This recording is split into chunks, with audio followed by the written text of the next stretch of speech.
உறவுகள் அனைவருக்கும் அஸ்ஸலாம் அலைக்கும் வரஹ்மத்துல்லாஹி வபரகாத்துஹு. பசிக்கின்ற மனிதனுக்கு ருசிக்கின்ற உணவை அளித்து அதை பார்த்து ரசிக்கின்ற அல்லாஹ்வுக்கு எல்லா புகழும். அருமையானவர்களே, மெஹராஜ் ஒரு இறை எச்சத்தை கற்றுக் கொடுக்கிறது. அருமையானவர்களே, நபி ஸல்லல்லாஹு அலைஹி வஸல்லம் அவர்கள் மெஹராஜ் பயணத்துக்கு போகும்போது ஒரு கபருக்குள்ளே பார்க்கிறாங்க.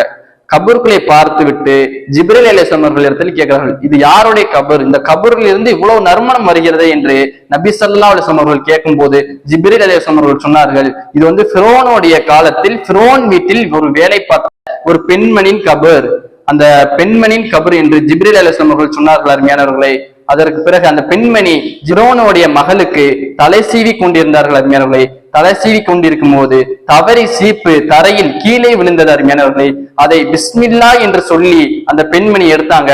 அதற்கு அந்த சிறிய குழந்தை கேட்டது, எங்க அத்தாதான கடவுள், நீ எந்த கடவுளை சொல்ற என்று அந்த சிறிய குழந்தை கேட்டது. அருமையானவர்களே, அதற்கு அந்த பெண்மணி சொல்றாங்க, உங்க அத்தாவுக்காக இருந்தாலும் சரி, உனக்காக இருந்தாலும் சரி, எனக்கு எல்லாருக்கும் அல்லாஹ் ஒருவன் தான் கடவுள் என்று அந்த வேலைக்கார பெண்மணி சொன்னது. அருமையானவர்களே, அதை கேட்டு அந்த சிறிய குழந்தை தன் தந்தையிடம் ஃபிரௌனுடைய இடத்தில் போய் சொல்லுகிறது, அத்தா நீதான கடவுள், ஆனா இந்த பெண்மணி வேற யாரையோ கடவுள் என்று சொல்லுது என்று அந்த சிறிய குழந்தை போய் ஃபிரௌனின் இடத்தில் போய் சொல்லுது. அருமையானவர்களே, அதற்கு பிறகு கோபம் அடைந்த ஃபிரௌன் அந்த பெண்மணி அழைத்து வர சொல்கிறார். அருமையானவர்களே, அந்த பெண்மணி வருகிறது, என்னை கடவுளாக ஏத்துக்க, இல்லை என்றால் உன்னைய எண்ணெய் சட்டியில் போட்டு விடும் என்று அந்த பெண்மணியை சொல்றான். அருமையானவர்களே, நீ என்னை கொண்டாலும் பரவாயில்லை, எனக்கு அல்லாஹ் ஒருவன் தான் கடவுள் என்று அந்த பெண்மணி சொல்லுது. அருமையானவர்களே, அதற்கு பிறகு எண்ணெய் சட்டில் தன் குழந்தைகள் எல்லாத்தையும் எண்ணெய் சட்டில் போட்டு விட்டான். அருமையானவர்களே, இறுதியாக அந்த பெண்மணி கையில் ஒரு கை குழந்தை வச்சிருந்தார்கள். அருமையானவர்களே, அந்த கை குழந்தையுமா இந்த எண்ணெய் சட்டில் போட வேண்டும் என்று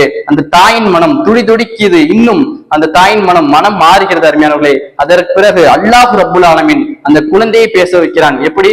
நாளை மறுமை நாளின் நெருப்பை விட இந்த எண்ணெய் சட்டி நெருப்பு எவ்வளவோ பரவாயில்லை என்று அந்த குழந்தை சொல்கிறது. அந்த குழந்தையும் கடைசி எண்ணெய் சட்டியில் போடப்படுகிறது.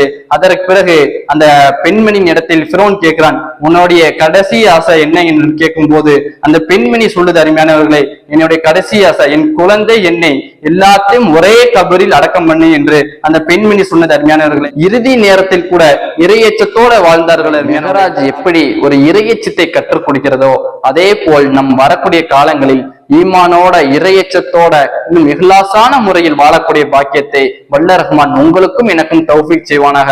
அஸ்ஸலாமு அலைக்கும் வரஹ்மத்துல்லாஹி வபரகாத்துஹு.